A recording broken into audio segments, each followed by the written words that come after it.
exceptional vehicle care on South 27th, just north of 894. Tonight, it's an interleague battle as Milwaukee visits Detroit. Gary sends one out of here. We'll preview tonight's matchup on the mound. All my pitchers tunnel off the fastball and it's important, get ahead in counts and attack these hitters and try to get in the dugout as quick as possible. Thoughts on the lineup? Yeah, we got a good lineup. We got guys who are going to get on base, steal bases, play good defense. And all of the storylines heading into tonight's game. It's really good that we've hung in. I'm not saying I'm satisfied or anything else.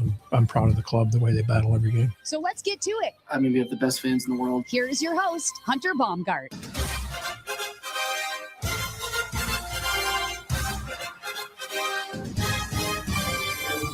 The Milwaukee Brewers are in Detroit, and we're getting you set for first pitch. And welcome on in. 5:40 tonight between the Brewers, who come in 12-9, and the Detroit Tigers, who come in 12-11. Yet another interleague series on deck for the Milwaukee Brewers as they come off a series win in Miami and a series win at home against Toronto last week. Nice little 4-2 week. And now an off day yesterday. They're back for baseball tonight. Welcome on in. I am Hunter Baumgardt. You can follow me on all socials at Hunter B on air. Excited to have you with me for the next hour as we get you set with everything you need to know about the Brewers, and we'll learn something about the Tigers as well. Who is this team that the Brewers are playing? And they will play once this year in Detroit. Detroit came to Milwaukee early last season in April, and this year the Brewers paying a visit to Detroit for the first time in a couple of years. And they are going to face Tarek Skubal. That is going to be on Thursday, but for the first two games, maybe it's a little bit of an easier customer, but who knows? Sometimes we saw last year the Brewers get to Paul Skeens, who looks to maybe be on the docket for the Brewers over the weekend. We'll get to that in a little while too. But the Brewers coming in, a loss on Sunday, a game they kept battling in, but unfortunately just came up short. That first inning was just a little too much to overcome. The Marlins added to it, and the Brewers fall 5-3 on Sunday to the Miami Marlins. But overall, a 4-2 week brings them to 12-9 on the season. Well, how good is 12-9 in the NL Central? 12-9 in the NL Central is good for last place in the NL Central. You look at the standings, Brewers are 2 games back of the Reds, who sit atop at 15-8 on the season. Brewers at 12-9 and in last place, a half game behind everybody who's tied for second, the Pirates, the Cubs, and the Cardinals at 13-9. And you say, why are we looking at standings? I don't know why I am, but it's an anomaly. That's the thing. You look at the winning percentage for the Brewers, and you look at the record, .571 winning percentage, 12-9 record, but yet they're in last place. You look at the other divisions in the American League and look at, say, the AL Central, they would be in first place. The NL West, they would be in first place. The AL East, they would be a half game out. But instead, the NL Central has teams that are either 3 games or more above 500, and that is where the NL Central sits. How much will these, how many of these teams will be this far over 500 in a month or 2 months? That remains to be seen. I don't think everybody's going to be over 500 in a month. I'll tell you that much, partly because they're going to actually start to play each other. We're going to actually get to start to see divisional games this weekend, which we're looking forward to. First NL Central opponent for the Brewers comes on Friday, April 24th, almost a month into the season. Opening day was March 26th. So you can tell how far the Brewers have gotten without playing an NL Central opponent. I think it's going to help because I think right now the NL is kind of beating up on the AL as it seems right now. But let's do what we always do to begin the show, the baseball pregame show here presented by Import Minded. It's get you the starting lineups for both of these teams here tonight at Comerica Park in Detroit. The Brewers 12-9 on the season, as mentioned. The Tigers 12-11, as mentioned. On the mound tonight, Kyle Harrison gets the start for the Crew. We'll dig into what he's done so far this year. He's 1-1 with a 3.01 or 07 ERA rather. So 1-1 with a 3.07 ERA.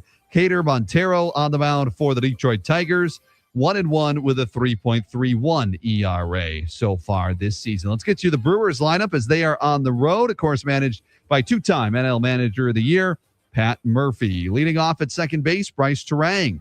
Batting second and behind the plate, William Contreras. Batting third at first base, Jake Bowers. Batting fourth, the cleanup hitter, the designated hitter, Gary Sanchez. Batting fifth at center field, Garrett Mitchell.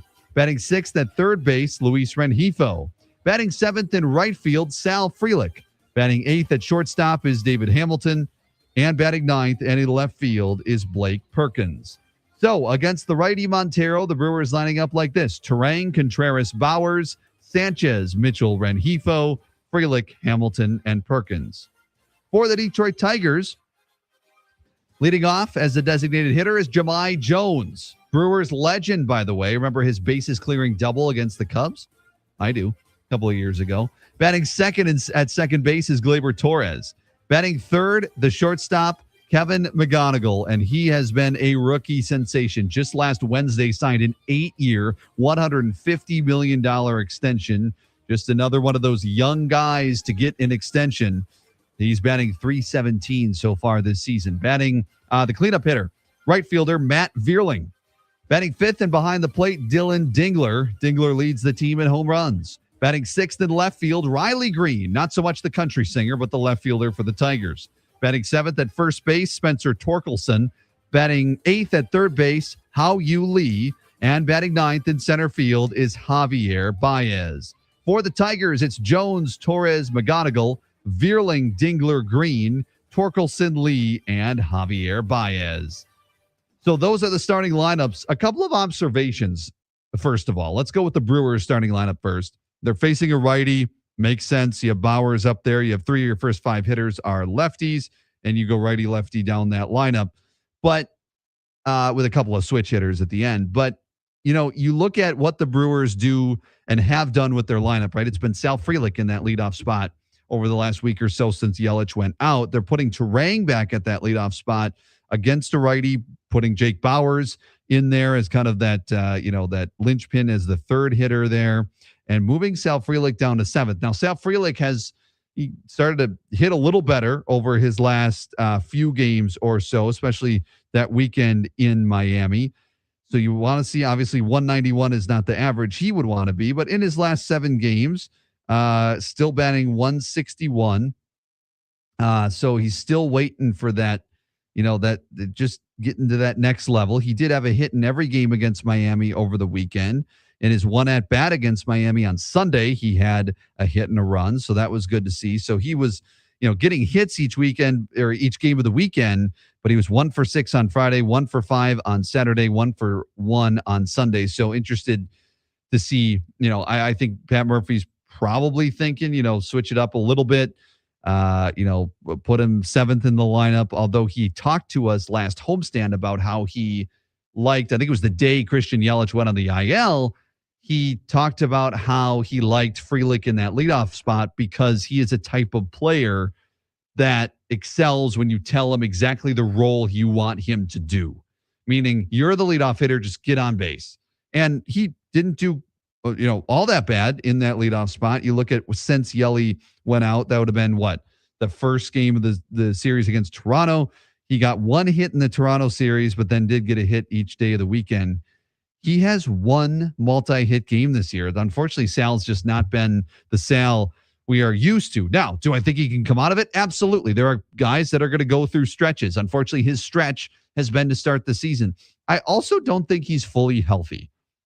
Just looking at the body language over the weekend, kind of some body language he showed at first base. I think it was his hit, his single against Miami in the series finale. He gets to first base. He's kind of moving around a little bit. Remember, he left the game against the Royals in that second weekend of the season, first road trip, with some side soreness. And I just wonder if that has kind of never gone away and he's playing a little bit with that. And that is why the team has, or why he has struggled a little bit, because he's not fully healthy. So I wonder if maybe that comes to light eventually. So far it has not. But just, a guess, an observation, just looking at what he has done so far this season, which has not been exactly Sal Frelick-like. Now, other observations in that lineup. Rengifo back. He had a nice series in Miami. Needed it, right? Needed that series in Miami. Rengifo had been struggling. I believe that 0 for streak reached 0 for 20. But luckily, he was able to get back in the hit column over the weekend. A couple of hits on Friday, a hit on Saturday, and a hit on Sunday. The game that stood out was the 2 for 4 game on Friday night. That average still sitting at 167 on the season for Rengifo. David Hamilton getting the start at shortstop after that tough error in that first inning, prolonged the first inning on Sunday for Jacob Mizorowski. Unfortunately, that got him 3 runs. Only one of those was earned. So a couple of those you could accredit to the error. You look at what David Hamilton has done at the plate so far this season. Again, a 178 average. In that Miami series, he was 1 for 10 in that series. In the Toronto series, he was 2 for 8, so a little better in that Toronto series. Miami series, he was, beg your pardon, he was 0 for 7 in the Miami series. He did not play on Saturday, so 0 for 7. I beg your pardon, added wrong there. The math didn't math, so I went back there. 0 for 7 in the series against the Miami Marlins over the weekend. So we'll see. Again, that bottom of the lineup is what has to produce in order for this offense, I think, to kind of take that next step, and that next step being going from kind of middle of the pack, maybe a little below the middle of the pack, to middle of the pack and league average, or just above league average. I mean, you look at the batting average for the Milwaukee Brewers right now, and it sits at 18th overall, 232. Now, batting average isn't anything, and we're going to get to where the Detroit Tigers rank on things and where the Brewers rank on things as well.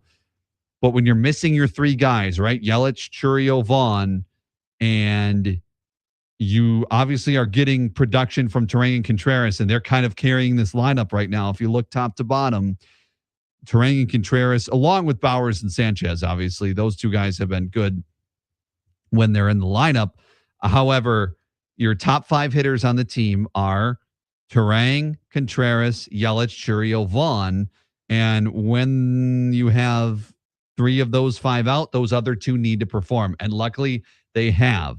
So that's been the good news for the offense, and really has led to them having this 12-9 mark. I don't think they would if Terang and Contreras were not producing at the level they're producing. Now, you could also argue that a little bit of that for Bowers and Sanchez, but your key guys, your star guys, have to perform like stars, and kind of the expectation for Bryce Terang is kind of a star right now, which is wild and really neat that they have that kind of player in Bryce Terang. But you gotta, in order to take that next step, to go from 18th in batting average to 15th, 14th, you're going to need to have a little bit more out of Hamilton or Ortiz at shortstop, because it's kind of like a back and forth right now, a platoon type of situation at shortstop right now. And Rengifo is getting consistent playing at time at third base, continue that momentum he had in the Miami series. Obviously, Frelick, 3 hits in the Miami series. Let's get to that next level for Sal Frelick. Get back to the Sal we know. That is what is going to take this offense to the next level. Want to hear from you on YouTube, Facebook, or X, Fox Sports Radio Wisconsin. Also, the NicoletLaw.com talk and text line at 877-794-1973. A question here, Boss Dobler. How likely is it that Pratt goes down to Biloxi and Made comes up to Nashville? Not likely at all. I do not think Pratt goes down. Pratt is going to be at AAA. They're going to give him at bats. It might prolong his time in AAA if he continues to struggle. Made coming up to Nashville. Maybe I'd say Made coming up to Nashville is more likely than Pratt going down to Biloxi. But I do think Made at AA is going to take a little time. I know we think, he's performing well, let's just promote him. Or he's performing not well, let's demote him. You got to give these guys a little more time. You got to give them a little more sample size. We're not even a month into the season. So especially in the minor leagues, which start later than the major leagues, a week and a half, 2 weeks later, you got to give them a little more time. So I think with that, with how those 2 are playing, Made, could he be ticketed for Nashville at some point this year? Absolutely. I think he'll be in Nashville at some point. I don't know about how soon, though. And I don't think it's necessarily soon. And I think Pratt is just going to battle in Nashville and hopefully get his feet under him eventually here. He's had obviously a big couple of weeks and big month, really, with signing the extension and the start of the season. It's been kind of up and down, and hopefully he can kind of get into a groove there in Nashville. Kevin asks, can you explain why Crow is back in Nashville? Yeah, how about Coleman Crow? Last time I talked to you on the baseball pregame show was Friday night before Coleman Crow made his debut, and that was awesome. That curveball is as advertised, folks, right? We talked about it on the pregame show, and that was as advertised. He was dynamite. Look, you want to have you want to have as many good pitchers in your major league, as you're on your major league roster as possible. He was starting because Kyle Harrison was dealing with wrist soreness because of that fall a week ago Saturday against the Nationals at first base. Now, he continued to pitch in that game. They were worried about the knee because Gary Sanchez threw the ball and it hit the knee. The knee was fine then, and it was all about the wrist soreness, so they pushed him back. Not a full rotation back, but he missed his time in the rotation on Friday. So because of that, they needed to call up somebody. It was Coleman Crowe. He pitched dynamite. Unfortunately, it's just a numbers game. The starting rotation for the Milwaukee Brewers is absolutely dynamite right now. Their last 9 games, they have a starter for the Brewers has not given up more than 2 earned runs. Over the last 9 games, a starter has not given up more than 2 earned runs. That's the likes of, Kyle Harrison. That's the likes of Brandon Sproat. That's the likes of Chad Patrick, Jacob Mizorowski, Brandon Woodruff, Aaron Ashby thrown in there as well, and Coleman Crowe too. So the reason he's sent back to Nashville is, number one, he's going to, need a few days to rest, obviously. So they wanted to get a fresh arm up in Carlos Rodriguez, and he was able to pitch yesterday. And also, you just don't have a spot for him in the rotation. And like I said, the starting rotation is starting to shine again in Milwaukee, a 2.40 ERA for the starting rotation over their last 9 games. You just don't have a spot for him right now. Now, if the starting 5 for the Brewers, meaning Woodruff, Mizorowski, Patrick, Sproat, and Harrison, if those 5 continue to perform the way they performed, do you start to consider, okay, Gasser, Henderson, Crowe, 1 to 2 of these guys to come into the bullpen because of the struggles early on that the bullpen has had so far this year? You look at the numbers with it. The Brewers' ERA for their relievers is at 4.07. Their starters are at 3.67, which obviously is you want it lower. However, beginning of the year, they struggled more than they have so far in the last 9 games. So reason why he was down, simply a numbers game. You wanted a fresh arm in the bullpen. Don't have a spot for him in the starting rotation right now, and thus Coleman Crowe back in the minors. Do you see him at the major league level at some point again this season? Absolutely, I think you do. I absolutely think you do. Maybe even sooner rather than later. If a starting pitcher has to go on the IL, hopefully not, knock on wood, but most likely during a season, a starting pitcher probably has to go on the IL at some point. So maybe he comes back. The other question is going to be, what happens when Quinn Priester comes back? Now, it's it's early to be starting to have those discussions. And last year was the same thing. What's going to happen when Woodruff comes back? Well, Chad Patrick had a couple of rough starts. He was the one who gets sent down. So it's all about timing. It's all about how these pitchers are performing at the time in which these guys come back. But something to watch, definitely, because Coleman Crowe, that was fun to watch. And I'm excited to see what he can do in a Brewers uniform, whether it be in the bullpen, whether it be starting rotation. Who knows? I would think they want to continue to build them up as starters there in the minor leagues. But at some point, if the bullpen continues not to pitch as well as maybe they could, maybe they end up pulling one of those guys up to the major league level. We shall see. I appreciate you, Kevin. Thanks so much for chiming in. Want to hear from you on, like I said, YouTube, Facebook, or X. Getting you set for Brewers and Tigers, 5:40 first pitch. Kyle Harrison on the mound for the Brewers. Good to see him return. We'll dive into the starting pitchers for the two teams here in a little while. Kyle Harrison, a couple of notes from Pat Murphy today as he met with the media earlier today. Jack Stern of Brewer Fanatic was there and reported a couple of things over on X. So Kyle Harrison is seen as 100% healthy, which is good news.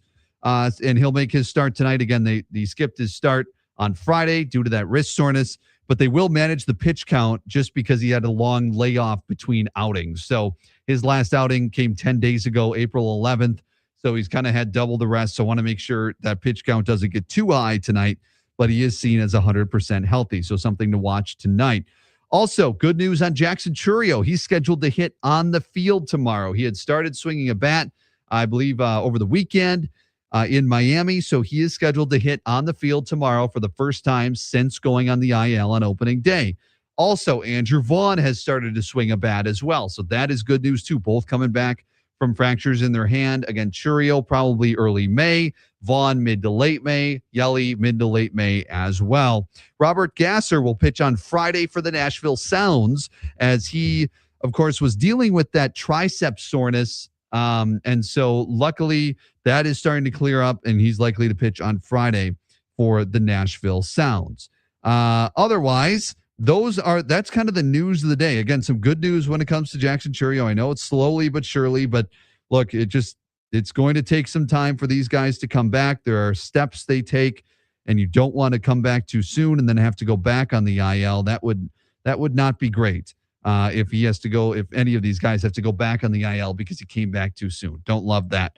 So that's some good news as they're working their way back here slowly but surely. Let's give you a little bit of a deep dive into these two teams and how they match up heading into this series. The Brewers, let's go some of their team ranks. I like to give you these at the start of each series, right? How do the Brewers rank? How do the Tigers rank? And how do both of these teams rank heading into this season? Or into this series, rather. So far this season, the Brewers are 20th in home runs in Major League Baseball. The Tigers are 25th.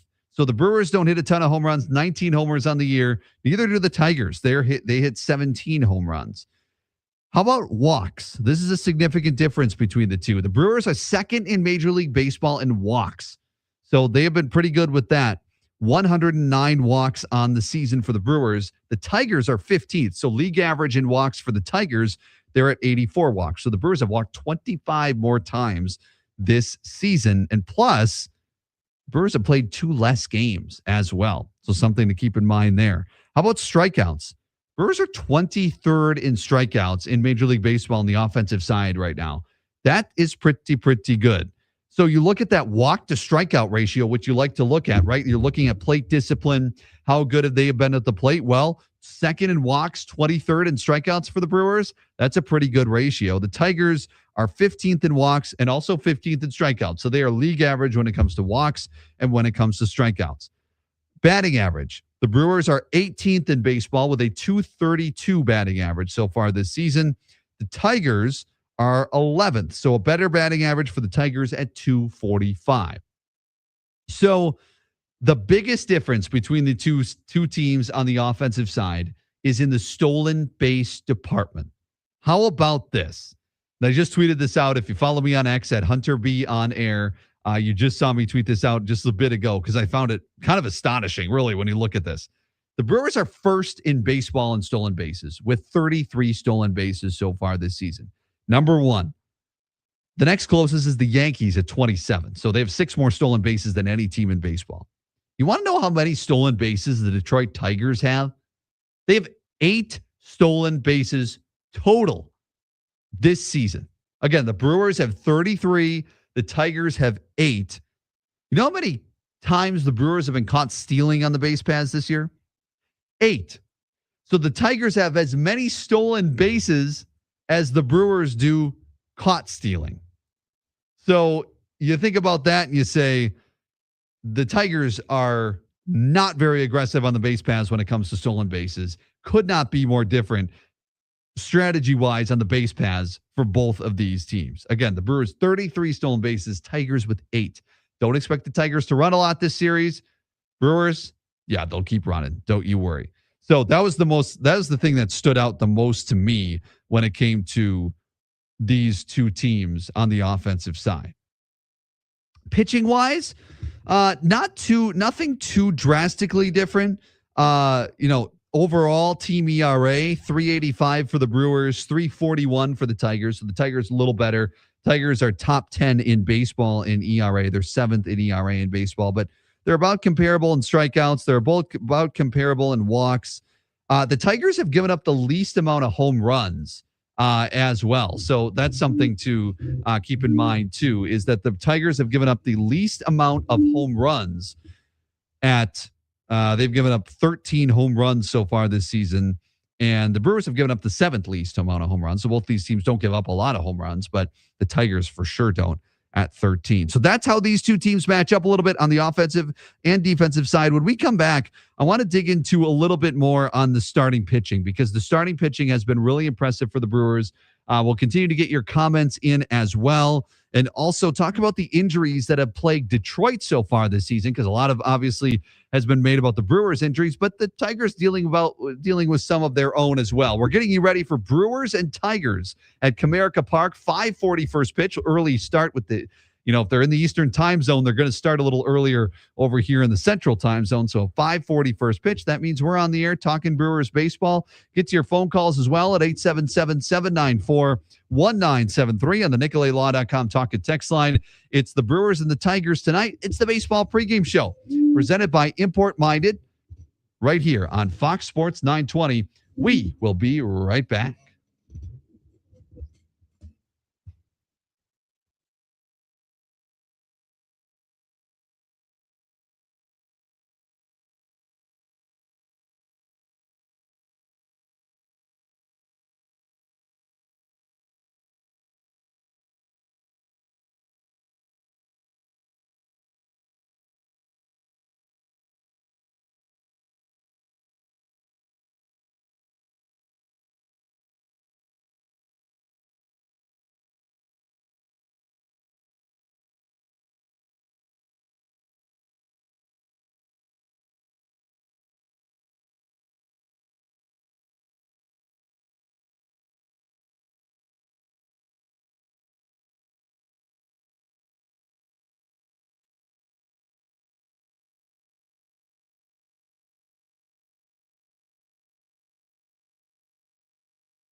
Milwaukee fans, we're getting you ready for the game. This is the Baseball Pregame Show with Hunter Baumgardt. Presented by Import Minded, your trusted choice for exceptional vehicle care on South 27th, just north of 894.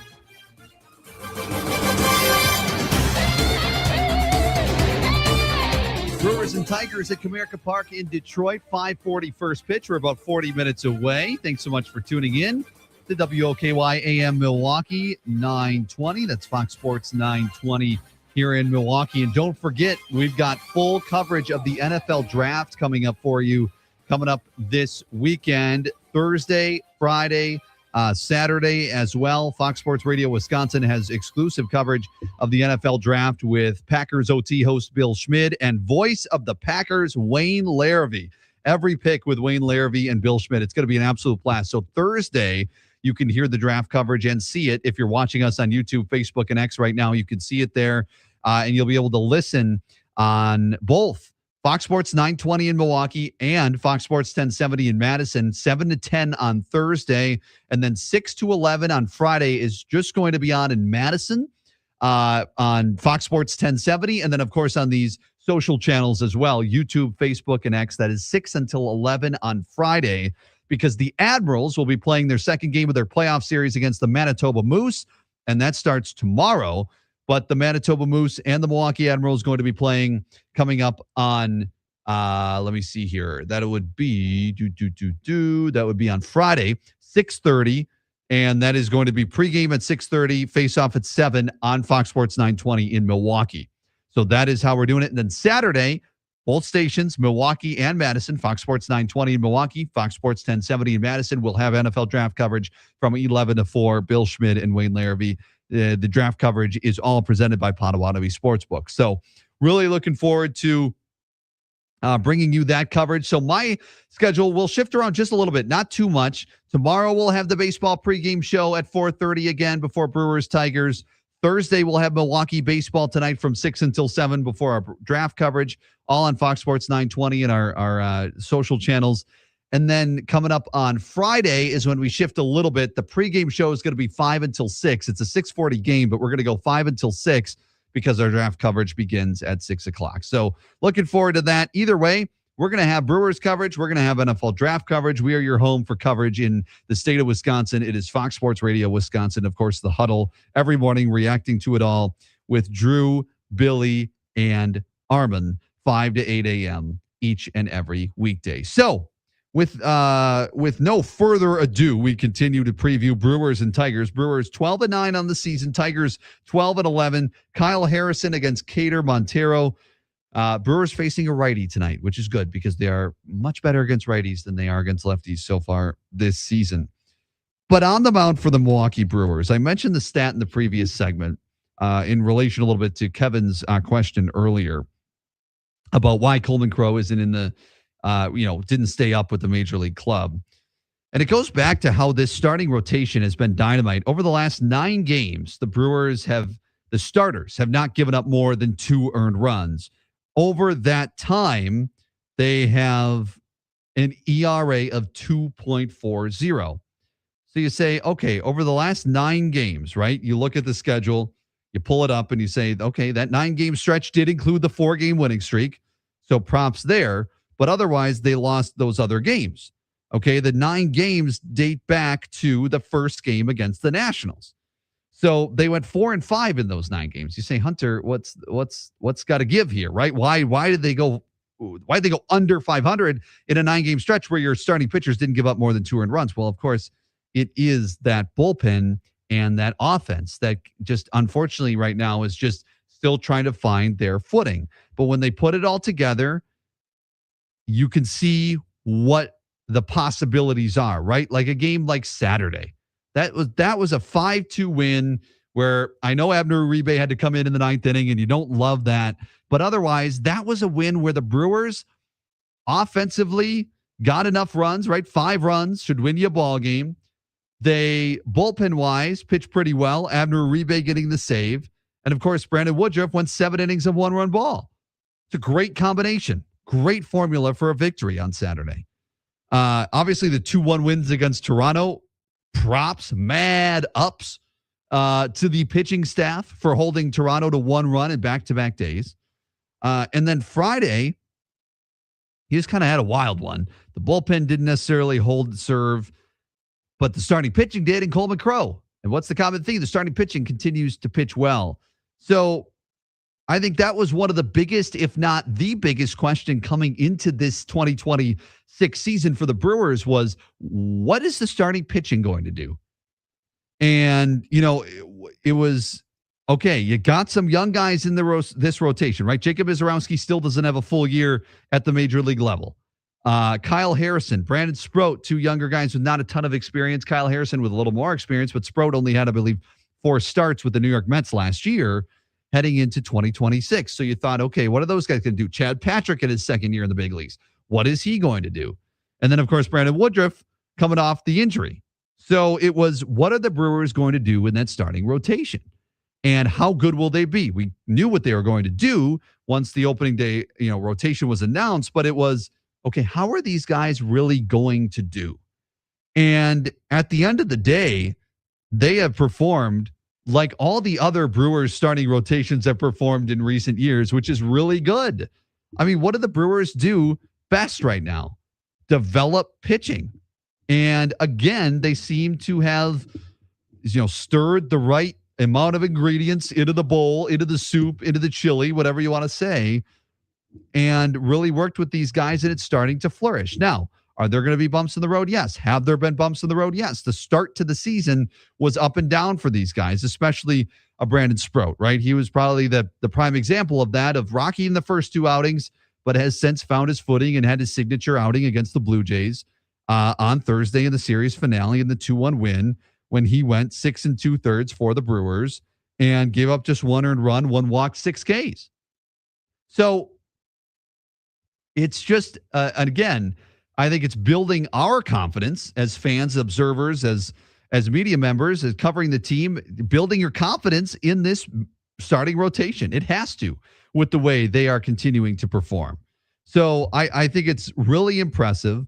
They have the 6th least amount of walks by any starting rotation in baseball. 6th least amount of walks by their starters. So their starters really are not putting on a lot of free bases. And that includes, Jacob Visarowski, who his downfall can be walks. We, of course, saw the ugly inning against the Red Sox. The other metrics as far as their starters go are still around league average. And I think part of that is because it's weighted down a little bit by the way they started the season, which wasn't great. Now, it wasn't awful either. So that's why they're league average. The overall starters ERA, as I mentioned, is 11th in baseball at 3.67. But of the 3 parts of your team, right? The starting rotation, the bullpen, the offense, the starting rotation is clearly the best right now, performing the best over the last 9 games. And I think coming into the season, you would have put that as the number 1 question mark. So I think it's interesting how things can flip just not even a month into the season, what we were expecting into the season and what we see now. Now, of course, having 3 guys go on the injured list within, the first month of the season, 3 of your first 5 hitters in your lineup going on the injured list is going to have an effect on that. If you have a healthy offense right now and you're getting this production out of the starting rotation, then I think you're more towards that Atlanta Braves, Cincinnati Reds level, where the Reds are at 15-8 on the season. The Braves, I believe, are at 16 wins on the season. Dodgers at 16 wins on the season. I think that adds to about 2-3 more wins, and you're to about 15 wins on the season. And that's, again, with the starting rotation, how it is, performing how it is, and then adding those guys back into that lineup. I think that's what literally it adds to you right now. Plus, if you had a little more production from Sal Frelick, et cetera. So, again, what does this mean at the end of the day? The starters are starting to shine again in Milwaukee, right? We've seen it time and time again, and it looks like they might have struck again. And look, it is just 9 games. So there's 162 in the season, but it's great to see how they started and how they're already starting to kind of steer the ship on the offensive or on the starting rotation side. And hopefully the offensive side and the bullpen could be following suit pretty soon too. Although the bullpen is starting to turn the tide a little bit as well. Of course, Abner Uribe looking better. Trevor McGill, especially 2 back-to-back outings where he has gotten the job done, gets the save, big save on Friday night in extra innings. Well done by Trevor McGill. So that is all good news. As I mentioned in the news of the day, the fact that Jackson Churio scheduled to hit on the field tomorrow. Andrew Vaughn started to swing a bat as well. Some of the injuries that have hit the Tigers as well, kind of on the pitching side more so. Reese Olson, right-hander, out for the season. He underwent shoulder surgery in February, so he is out for the season. Justin Verlander is out until late April, so the Brewers are missing him. He, of course, with this big triumphant return to the Tigers, He's out until late April with hip inflammation for the Detroit Tigers. Zach McKinstry just went on the IL over the weekend, and outfielder Parker Meadows is out until at least midseason. He had a nasty outfield collision. And then shortstop Trey Sweeney is out indefinitely with a shoulder strain as well. Boss Dobler chiming in. Your stats are wonderful, but they highlight the team's eternal problem. Team batting average and home runs. By hook or crook, solid pitching is always produced. Hey, I like the way you used hook there. I don't know if you meant to use Chris Hook's name in there, but by hook or by crook, solid pitching is always produced by this team. And I think Chris Hook has a lot to do with it on the pitching side. Jim Henderson and this whole organizational philosophy in the pitching lab and everything like that. But I look, batting average and home runs. Look at last year, though. I think the team batting average was higher for sure last year. I'll look this up here because I'm interested to see what they were last year, because I think last year they were better than in years past. Team batting average. Yeah, the Brewers were third with 258 batting average. So the average is there. The home runs have not. Like, that has been consistent over the last few years. But again, that's not necessarily a bad thing, because the way the Brewers play is the get on base, steal a base. Now, home runs are great, and you need home runs to succeed. You look at what the Brewers did last year in home runs and where they were ranked in baseball. They were 22nd in home runs last year and had the most amount of wins in baseball last year. They were 22nd in home runs. So when I look at that, I say there's a clear method and a clear identity that the Brewers have on the offensive side, and that is get on, get over, get them in, and they may not hit a lot of home runs, but they find ways to score in other ways. So far this season, it's been a little harder to score in other ways, and that's because you've been missing Yelich for some of the year, because you've been missing Churio and Vaughn for the season so far. Like, that is the reason why you're struggling a little more in those departments. So just a little bit of perspective on those two. I'm not so worried. If the team batting average and the home runs were way down, both of them, then I think you wouldn't have had the success that the Brewers have had in the last couple of years. And they're going to need both of those numbers to go up throughout this season in order to get to where they want to go. They're 20th in home runs right now and 18th in batting average. So for sure, where they're sitting right now, it needs to go up to get to where they want to go. But overall, if you have a really good batting average, third in baseball at 258, and then you have, your home runs are 23rd, you can clearly win a lot of baseball games. But I also agree with you in the fact that your offense overall, in an ideal world, you want good team batting average and good team home run. If you're top 10 in both, look out, right?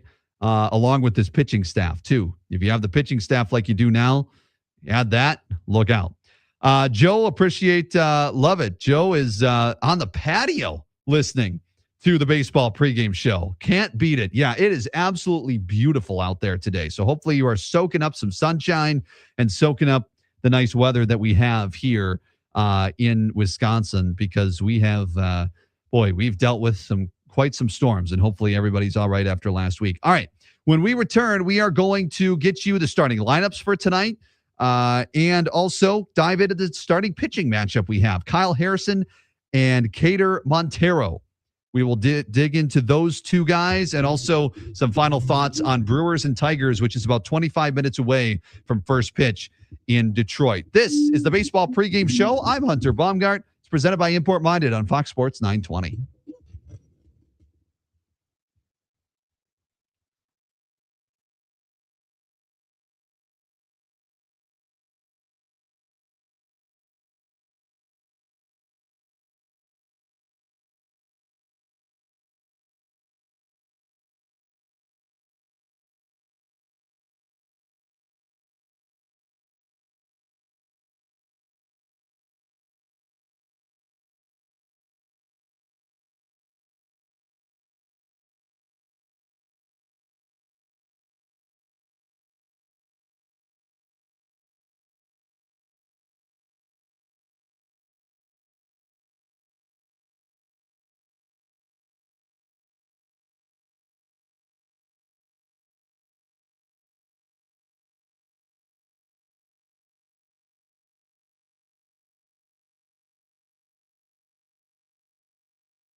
Milwaukee fans, we're getting you ready for the game. This is the Baseball Pregame Show with Hunter Baumgardt. Presented by Import Minded, your trusted choice for exceptional vehicle care on South 27th, just north of 894.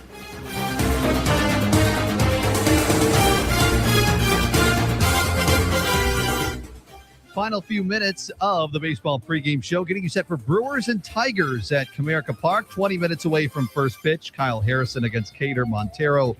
Who are these fellows? Well, let's dig into that a little bit. Kyle Harrison is back. He started 10 days ago. Saturday, April 11th was his last start. 4 1/3, 2 earned runs, only 1 strikeout in that outing. Remember, he had that weird play at first base with Gary Sanchez. He fell, was able to gut out 4 1/3 innings. It was a gutsy performance from Kyle Harrison. However, he was not able to make his scheduled last start on Friday. That's when he would have started. Coleman Crowe started in his place because he had some wrist soreness. So he is back tonight. His best outing was still that season debut. He's only made 3 starts, but his best start was that season debut against Tampa when he went 5 innings, allowed just 1 earned run, 1 walk, and 8 strikeouts. So hopefully he can return to that form tonight. And again, Pat Murphy saying in his pregame press conference that they'll manage the pitch count carefully tonight for Kyle Harrison just because of that longer layoff between starts. Who is Cater Montero? He's a righty for the Detroit Tigers. His last time out came against Kansas City, and it wasn't too great. 6 innings, 4 earned runs. That was April 16th. No walks, 5 strikeouts. However, April 10th, when he pitched against Miami, he went 6 shutout innings with 7 strikeouts. And one thing to look for with Cater Montero, he does not walk a lot of guys. He has just 2 walks over his first 3 starts. Again, just 2 walks over his first 3 starts, which is quite impressive for Cater Montero, the righty who is starting for the Detroit Tigers tonight. Coming up tomorrow, the Tigers will send Casey Mize to the mound. Chad Patrick will be on the mound for the Crew. Brandon Sproat on Thursday for the Crew, and Tarek Skubal, the ace, on the mound for the Tigers on Thursday in the series finale. Let's take a look at the starting lineups one more time before we let you go here to get you, if you missed the start of the show, let's get you the starting lineup so you know who's starting for your Milwaukee Brewers. We'll start with them. Batting first at second base is Bryce Turang. Batting second behind the plate, William Contreras. Batting third at first base, Jake Bauers. Batting, the cleanup hitter, designated hitter, Gary Sanchez. Batting fifth in center field, Garrett Mitchell. Batting sixth at third base, Luis Rengifo. Batting seventh in right field, Sal Frelick. Batting eighth at shortstop is David Hamilton. And batting ninth in left field is Blake Perkins. For the Brewers, it's Turang, Contreras, Bauers, Sanchez, Mitchell, Rengifo, Frelick, Hamilton, and Perkins. For the Tigers, they line up like this. Leading off as the designated hitter is Jahmai Jones. Batting second and second base is Gleyber Torres. Batting third at shortstop, the rookie sensation Kevin McGonigal. He's batting .317, signed an 8-year, $150 million contract extension last Wednesday. Kind of the latest young player to get locked up for a long time. Cleanup hitter, right fielder Matt Vierling. Batting fifth and behind the plate, Dylan Dingler. He leads the team in homers. Batting sixth in left field, Riley Green. Not the country singer, the baseball player. Batting seventh at first base, Spencer Torkelson. Batting eighth at third base, Hao Yu Lee. And batting ninth in center field, Javier Baez. For the Tigers, it's Jones, Torres, McGonigal, Vierling, Dingler, Green, Torkelson, Lee, and Baez. Javier Baez, if you would have told me when the Cubs won the World Series that he would be playing center field and batting ninth in, 10 years? I've been like, sorry, what? But that's what he's doing. So that is the Detroit Tigers lineup. Tigers coming in 12-11 on the season. A couple of things to note. Let's take a look at some of the notes from the Milwaukee Brewers that they put out, some game notes before each and every game, and some fast facts for you to make you a little smarter as you watch or listen to tonight's game. Longest on base streaks to begin a season. So Bryce Turang has reached base in all 19 games of his season so far. The franchise record is 28 games. You know who did that? Ryan Braun back in 2011. So it's been 9 Bryce Turang is 9 games away from that, which is quite a feat. He's right now tied for the 3rd longest on-base streak to begin a season in franchise history. He's tied with Paul Molitor, who had 19 games in 91. Now, Robin Yount had 23 games to begin a season on base in 1983. So that would be the next mark he is trying to chase. Let's see here. Otherwise, the Brewers have the best record in the majors in interleague play since 2022. They are 112-63. That is a .640 winning percentage. And they are 10-5 against AL opponents so far this season. Otherwise, as I mentioned earlier, the Brewers starters over the last 9 games, no starter has given up more than 2 earned runs. You look at their last 7 games, Brewers starters have a 1.93 ERA. We'll see if Kyle Harrison can continue that tonight. He is on the mound for the Brewers, making his 4th start as a member of the Milwaukee Brewers. I'll be back with you tomorrow night before Game 2 between the Brewers and the Tigers. That'll be a 4:30 pregame show. I'll get you ready with the lineups, pitching matchup, so much more. News of the day, all coming at you tomorrow at 4:30 right here on Fox Sports 920. And then stay tuned tomorrow night because at 6:30, it's pregame. And then 7 o'clock, it's face-off as the Milwaukee Admirals begin the playoffs against the Manitoba Moose up there in Canada. That is a 7 o'clock face-off tomorrow in Game 1 of that 3-game series. Brewers 12-9, trying to make it 13-9 on the season, going for their 3rd straight series win in this series against Detroit. So, hey, best way to win a series is when you win the first game. And don't forget to tune into The Huddle tomorrow morning with Drew, Billy, and Armin from 5 to 8 a.m. here on Fox Sports 920 and Fox Sports 1070 in Madison as well. This has been the Baseball Pregame Show presented by Import Minded. I'm Hunter Baumgardt. Have a wonderful night on Fox Sports 920.